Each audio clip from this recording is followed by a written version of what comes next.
नमस्कार मंडळी, स्वागत आहे तुमचं माझ्या आणखी एका ब्लॉगमध्ये। आता एवढं गरम झालं आहे ना, मी आता स्वयंपाक करून आले तर खूपच गरम होतं यार।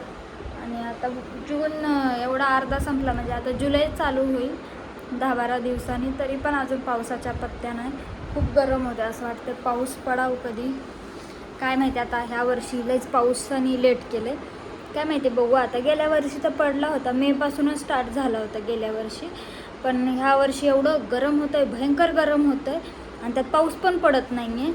आणि एवढं गरम होतं किचनमध्ये, तर असं जाऊशी पण नाही वाटत, एवढं गरम होतं। आणि स्वयंपाक करताना अख्खं अंग ओलं होतं, मला तर फुल जीव घाबरा पण होतो आणि अंग पण खूप ओलं होतं।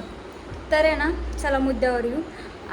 त्या दिवशी आहे ना, आमच्या घरी बर्फी आणली होती, तर आम्ही खाल्ली, थोडीफार राहिली होती, पण ती थोडी कडक झाली होती फ्रीजमध्ये ठेवून। तर मग मी एक डोकं लावले की आपण बर्फीची रबडी बनवूया। सो मी ते बनवत होते, तर असंच माझ्या डोक्यात आलं की ते आहे, म्हणजे मी फ्रीजमध्ये भाजी वगैरे काहीतरी काढायला गेले होते, तर तेव्हा माझं अचानक त्या बर्फीच्या बॉक्सवर लक्ष गेलं। तर म्हणलं हे तर आता रोज रोज तर किती खाणार, वैताग येतो, एवढं गोड पण नको वाटतं, थोडंफार खाऊ वाटतं।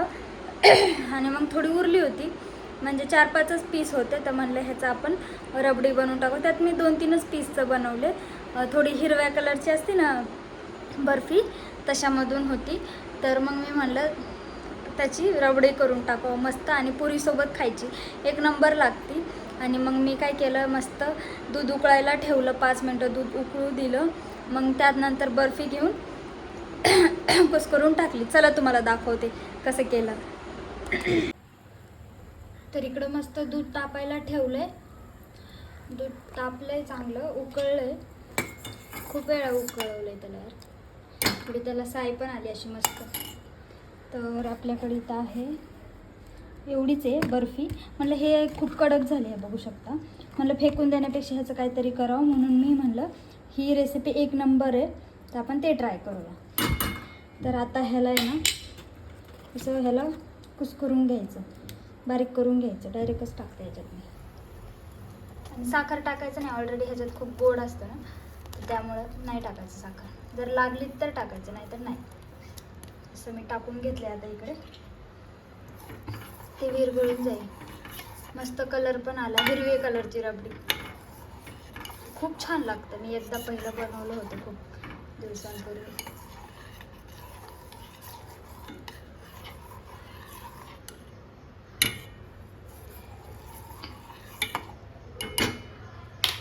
असं काहीतरी ढवळून घ्यायचं त्याला 2-3 मिनटं, थोडासा कलर चेंजसाठी मी ही पण बर्फी टाकते।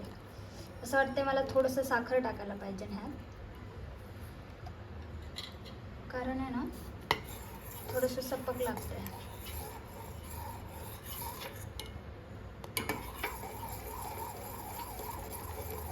नाही, ह्याला उकळल्यावर होईल बरोबर।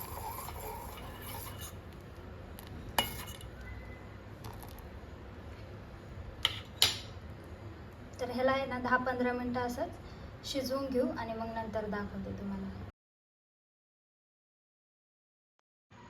फायनली आपली बर्फीची रबडी बनवून रेडी आहे। हे असं दिसतंय खरं, पण टेस्टला एवढी मस्त झाली ना, खूप छान झाली।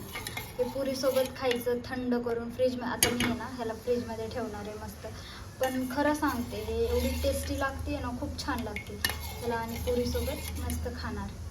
आता मी ह्याला आहे ना पहिलं फ्रीजमध्ये ठेवणार थंड होण्यासाठी, तर चला याला थंड होण्यासाठी ठेवते।